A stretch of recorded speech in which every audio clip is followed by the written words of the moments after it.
29. Mar. 65. Dearest Suzie, well, my Bangkok trip is over, but I really enjoyed it. It was a very interesting city. I had your letter here waiting when I came in, and I guess I better answer the first one. I didn't get the one from Mike yet, though. I realize that you must be worried about Minnie, and I know that she must be having trouble, but unless she is critically ill, I believe that it is unfair to take Billy out of school just to satisfy a whim of hers. I can't see how you could possibly be any help to her other than just being there, and if she is sick, then our boys, because they are very young boys, would very soon get on her nerves. I have one other argument against your going, but I won't use it. If she is still having trouble in June, then I guess my only argument would be that I would worry about you and the boys, but I would let you make the trip with my blessing. I hesitate to say no, but because if anything should happen to her before you get to see her, then I would never forgive myself for not telling you to go ahead. But taking everything into consideration, I feel like you can wait a while to go up there. The best thing that I can think of is for her to come down and see you. But of course, I know she won't do that. But anyway, you know how I feel. You know that I'm not mean or cold-hearted, and I only want you happy, and I realize that you are lonely. But for your sake, Billy's sake, it is bad enough that we have to move him around because of me, and for Minnie's sake, I don't think you should go up there right now. I did some shopping while I was in Bangkok. I lifted up a box of stuff today and got it in the mail to you. There is, in the box, some of that silk enough for one dress and one shirt. It is brocade and very expensive, but you won't get it for about 6 weeks because I sent it boat mail. When you do get it, though, I want you to pick a real nice pattern that you like and get a dressmaker, and I mean a professional dressmaker to make you a dress. That stuff is so beautiful that I would hate to see it get messed up. I know that you will love it too. The reason I sent it by slow boat is that airmail is so expensive. It is no bargain if you have to go and pay those rates. In addition to that material, I put those silk pictures in the box also. I got myself 2 shirts made from Thai silk. One of them is in there. The reason I sent it is I wore it and it needs to be dry cleaned and I can't get that done over here. That's about all that's in the box. I did throw in an old tape in case you want to tape it and send it back to me. In case you are wondering how I managed this trip, I borrowed $100, and I had a little bit. I have to pay back the 100 payday, but that's no problem, and this trip was well worth it. The reason I jumped at this chance is because it meant only staying 2 nights in Bangkok, so it was just right for me, and these chances don't come often. And believe it or not, I got everything that I wanted and went everywhere that I wanted to while I was there. I took 5 cartons of Salem cigarettes with me and used them for tips. And I got my own personal taxi for 3 cartons for 3 days.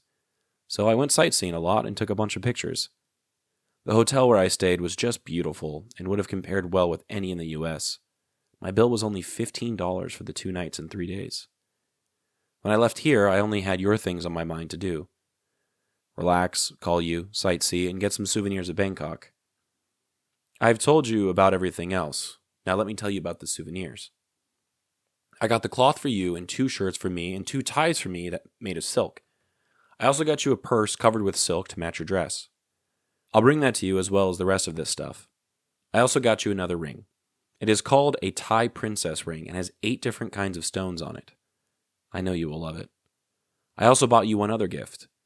I didn't intend to when I left here, but when I saw this set, I just had to buy it. Besides sapphires, the Thailand people are best known for the stuff they make out of bronze. If you see Lois anytime soon, ask her what she thinks of Thai bronze. Anyway, I got over there and looked at a few of those bronze dinnerware sets, and they didn't appeal to me. But then I saw this set. It has 144 knives, forks, and spoons. This stuff actually shines better than silver. The handles are made of teak wood. Naturally, I can't send it home, so you will just have to wait to see it, but I guarantee that you'll love it. Now, all I have to do is catch someone going to Hong Kong to get a set of china that I have already picked out, and we are in business. I was going to surprise you with this stuff, but this will give you a reason to look forward to my coming home. Or do you need one? On those jackets for the boys, just send me their shoulder width, sleeve length, waist and neck size. I think that will be enough measurements. I loved hearing your voice the other day, but I feel awfully lonely after I hung up. I liked hearing the boys too. I think Billy wanted to talk more to me, and I didn't give him a chance, but the connection was so bad. And there's so many other things I wanted to tell you and didn't. But please tell Billy that I didn't mean to worry him or sound so cold, but I'll give him all the time to talk to me that he wants when I get home. I love you all and miss you very much. And honey, please don't be mad at me about the way I feel about you going to see Minnie. I know that you are caught in the middle of wanting to help her and doing what I want. But I think if you think about it a while, I'm pretty close to right. This time. All my love. Bill. Poppy's trip to Bangkok had been on the horizon for a little while now. I imagine him packing his bag, trying to figure out how to unwind during his precious 2 days away from Vietnam. What I didn't expect was how much of his time and money he'd spend thinking about the people he left behind. His letter reads like the inside of a suitcase, full of silks, souvenirs, and plans for the family he'd be coming home to. He writes to Suzie about the gifts he picked out: delicate tie silk for a dress and shirt, a purse to match, a princess ring inlaid with 8 stones, and a bronze dinnerware set that he can't wait to show off.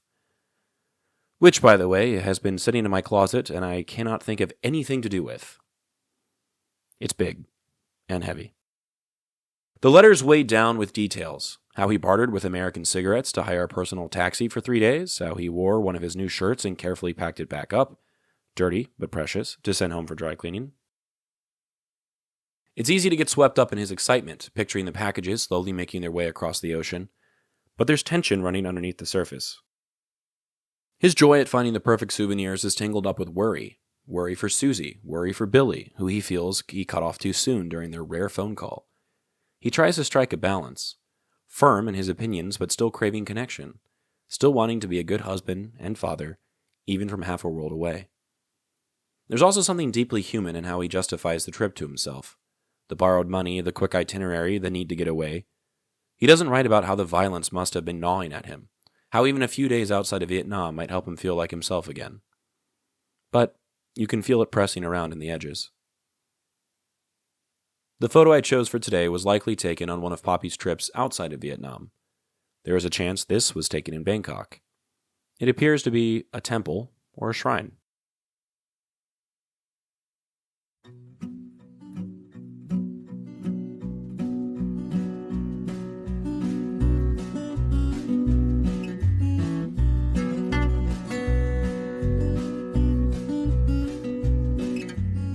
I'm Alex Lowy, and I hope you have enjoyed listening to this episode of Dearest Suzie and receiving messages from the past that my Poppy wrote exactly 60 years ago. I sincerely appreciate your time and interest.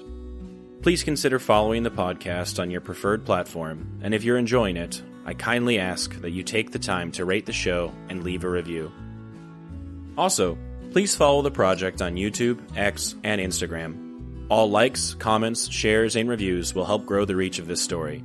The links for these things should be in the description of this episode. Please feel free to email me at dearestsuziepodcast@gmail.com if you have anything you'd like to say. I'd love to chat or to hear about your stories as well. Thank you for listening, and God bless.